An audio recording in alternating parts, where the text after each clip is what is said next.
Somebody once told me that to be seen is to be loved.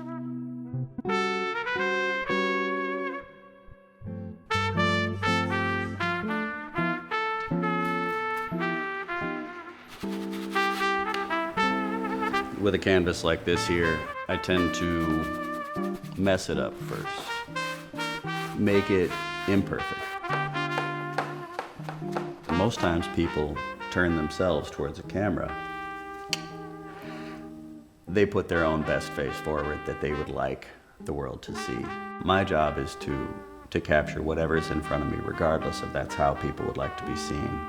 I think a lot of the unintentional aspects of my work ended up being called what somebody told me is called social practice.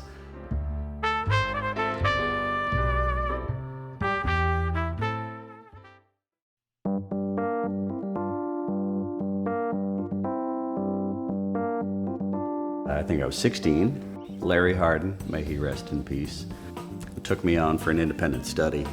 I'd failed out of concert band in the 0 period here at Bellarmine. I just couldn't wake up that early. So I needed to construct a class out of thin air, and I talked to Larry, who was my counsel, my mentor here, and he created this independent study where I would paint in his room. And on Fridays at 8 a.m. from 8 to 9, he and I, one-on-one, would discuss earnestly whatever it is that I had painted. Being called upon to take that exercise seriously, that it would be the subject of conversation between me and a teacher. To have that message that what you're doing is worth discussing, that what you're doing is worth consideration. It's powerful.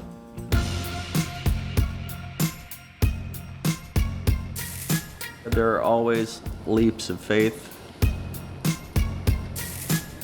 I took my first trip to New York City in March of 2004 to see if I can show my book around, my portfolio to magazines.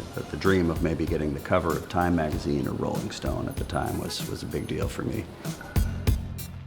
One old man, Gene Case at Avenging Angels Incorporated, a nonprofit for good causes design studio, he said, "What are you doing this week?" I said, "Working for you." And they said, "We just got a call from The Nation magazine. They need a cover, portrait of Hugo Chavez, president, dictator, prime minister, whatever he was of Venezuela, about something called petropopulism, using the nation's vast oil reserves to fund things like socialized medicine and education." So I got to make a picture about that, and it was a cover of a magazine with national exposure, theoretically. I said, this is my big break. I'm moving to New York City.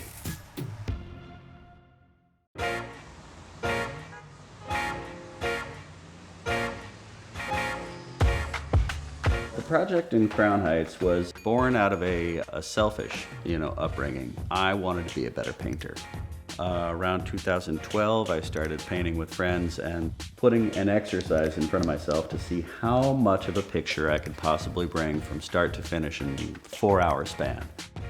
It led me to say, well, this is great exercise, but I wish I could make this my full-time occupation. I want to do this for a living.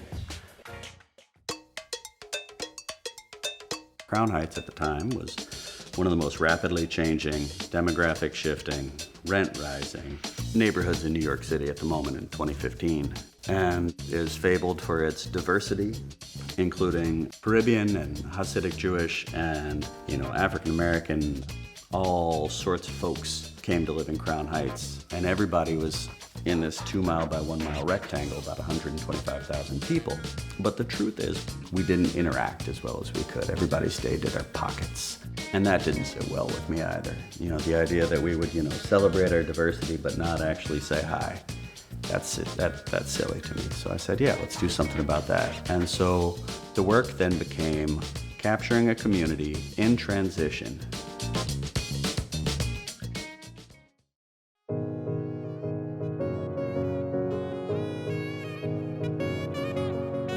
When I interview people, while I paint portraits of them, especially during exercises and community documentation, I always like to ask everybody about their notion, how they define wealth, comfort, and security. especially if they had to explain it to a 10-year-old child, to a fifth grader. Because I think that really makes people kind of like stretch their own brain to like, how would I simplify it? So as everyone explained to me what making a living was for them, what was wealth and comfort and security for them, I noticed one peculiar trend. There was one fellow who made $30,000 a year. Another fellow made $100,000 a year. And still another made $300,000 a year. And I asked them the same question. Do you feel wealthy? Do you feel comfortable? Do you feel secure?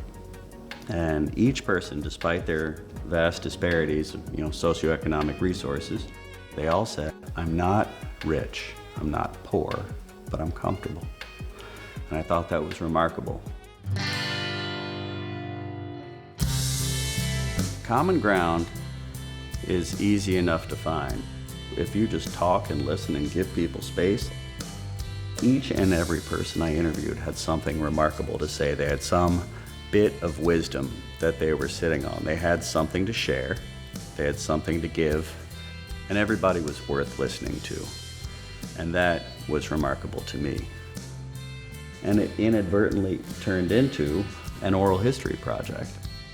We ended up raising $60,000 over the course of a year and a half to provide 200 oil-painted portraits from life to people regardless of their ability to pay for such a thing, and captured a broad swath to accurately reflect the demographics of this neighborhood in transition, recorded a collected oral history that we were able to share to other local historical societies, and damn thing ended up in Brooklyn Borough Hall and the Brooklyn Museum and the Brooklyn Children's Museum in different incarnations and iterations, and culminated in 200 paintings.